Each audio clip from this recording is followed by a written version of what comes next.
Salut tout le monde, je m'appelle Bradley et bienvenue dans cette nouvelle vidéo. Mes wallers, mes walleuses, comment allez-vous? En tout cas moi, tout va pour le mieux. Aujourd'hui on se retrouve dans cette nouvelle vidéo, on va commencer par parler de deux petits trucs sur Jungkook et Jimin. Ensuite on enchaîne avec une histoire catastrophique sur la manière qu'un groupe de K-pop a eu de se séparer. J'espère que cette vidéo va te plaire, n'oublie pas de mettre un petit pouce bleu, ça aide beaucoup la chaîne. Tu peux t'abonner à ma chaîne YouTube et activer la cloche pour devenir un waller ou une walleuse. Merci à tous ceux qui sont déjà abonnés, vous êtes les meilleurs. Et enfin bon, ne perdons pas plus de temps, c'est parti pour la vidéo.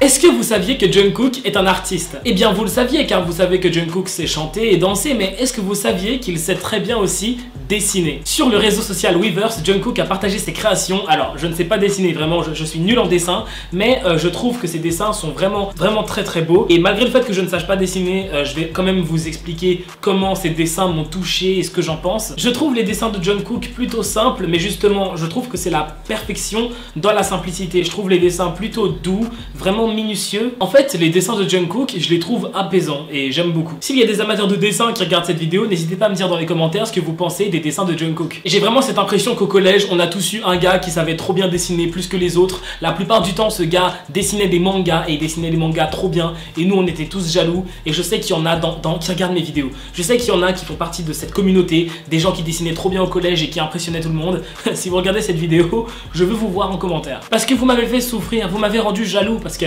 je n'ai jamais su dessiner. C'est vraiment un art que je trouve génial, mais j'y comprends rien, vraiment. Mettez-moi avec un crayon et une feuille, je vais vous faire un truc mais tellement moche, voilà quoi.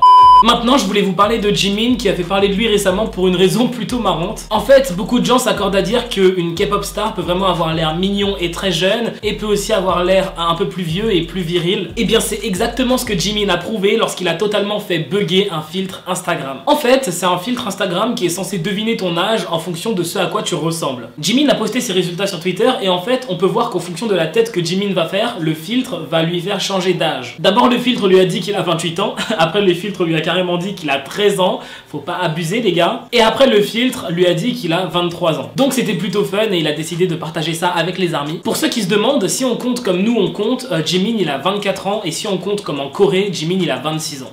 Donc pour finir cette vidéo, je voulais vous parler d'un groupe de K-pop de la première génération qui a connu une fin tragique. Je pense qu'il peut être intéressant pour vous d'écouter ce scandale dans le sens où après eux, on n'a connu aucun scandale du même genre dans la K-pop. Déjà, je suis sûr que vous ne connaissez pas ce groupe de K-pop, à part si vous étiez déjà fan de K-pop en 2001. 2001 qui est mon année de naissance, hein, donc voilà, les 2001 dans les commentaires, manifestez-vous. Représente. Et mis à part le fait que ce groupe date de 2001, il y a autre chose qui est très fun avec eux, c'est que le nom de leur groupe, littéralement le nom de leur groupe, c'est K-pop. Le nom de leur groupe de K-pop, c'est K-pop. Voilà. Ouais, littéralement, le nom de leur groupe, c'est K-pop. Donc, si vous aviez un doute sur la musique qu'ils font, comme ça, c'est clair. Ils sont 5 membres. En 2001, leur premier single, Shadow, a été un énorme succès en Corée du Sud. Voici un petit extrait.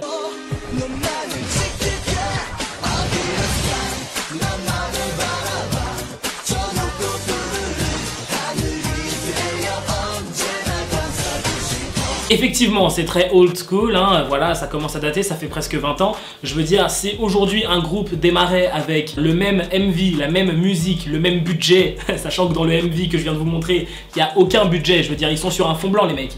Donc je pense que si ça démarrait aujourd'hui en 2020 avec un truc pareil, ça marcherait pas trop. Mais bon, en 2001, la K-pop c'était pas aussi évolué qu'aujourd'hui, hein, logique, mais je suppose que pour l'époque c'était plutôt pas mal étant donné que ça a eu un succès. Bon, ensuite ils ont sorti un premier album qui n'a pas trop marché, puis en 2004 ils sortent leur deuxième album, Memories, qui n'a pas trop marché non plus, et en 2004 ils se séparent quoi. Mais alors pourquoi se séparer après seulement 3 ans d'existence? C'est là que ça devient un particulier. En fait, la vérité c'est que 2 membres du groupe sont tombés amoureux et ont commencé à entretenir une certaine relation. Sauf que dans ce petit couple, il y en a un des deux qui est parti coucher avec une autre star de K-pop d'un autre groupe. Et le mec qui s'est fait tromper, du coup, il l'a pas du tout accepté psychologiquement, donc il est parti agresser le mec qui l'a trompé, donc qui est un membre de son boys band. Je pense que vous pouvez comprendre que c'est assez compliqué de continuer en tant que groupe quand un truc pareil s'est passé. Bon, pour ceux qui kiffent le V-Cook, en fait, c'est comme si V et Jungkook tombent amoureux, ils se mettent en couple, ils commencent à entretenir une certaine relation tous les deux. Et là, t'as Jungkook en scred, il est parti faire des bisous avec Lisa. V s'en rend compte, il va voir Jungkook et il est là en mode mais à quel moment tu m'as trompé et tout. Et là, V, il est tellement vénère, il lui décroche une énorme droite. Est-ce que vous pensez que ça va être possible de continuer BTS dans ces conditions? Bon bah voilà, c'est exactement ce qui s'est passé avec ce groupe qui date de 2001. En même temps, leur nom c'est K-pop, je veux dire avec un nom pareil, ça démarrait déjà très mal. Surtout que voilà, bah, c'était une relation entre deux hommes. Déjà qu'être gay actuellement en Corée c'est chaud, alors en 2001 ça devait pas être la fête. Donc déjà ils devaient être sûrs que si l'agence apprenait la relation, ils allaient faire le groupe se séparer. Et petite anecdote bonus plutôt fun, en 2018, donc 17 ans après leur début quand même, ils sont revenus tous ensemble à la télé coréenne pour performer leur premier single. Bon apparemment il n'y a plus d'embrouille entre eux, hein. Apparemment cette tromperie n'a pas laissé de traces. Bon après il y a 17 ans qui se sont écoulés, je veux dire en 17 ans t'as le temps de pardonner quelqu'un, 17 ans c'est long quand même. Donc voilà, apparemment ils sont tous redevenus potes, ce qui est plutôt cool. C'est déjà la fin de cette vidéo, j'espère qu'elle t'aura plu. Si c'est le cas tu peux liker la vidéo, ça me ferait super plaisir. Abonne-toi à ma chaîne YouTube et active la cloche pour devenir un weller ou une welleuse. Et on se dit à très bientôt dans une nouvelle vidéo. Bye, trop de love entre nous. 247, I know she like me. 365, wanna be my wifey.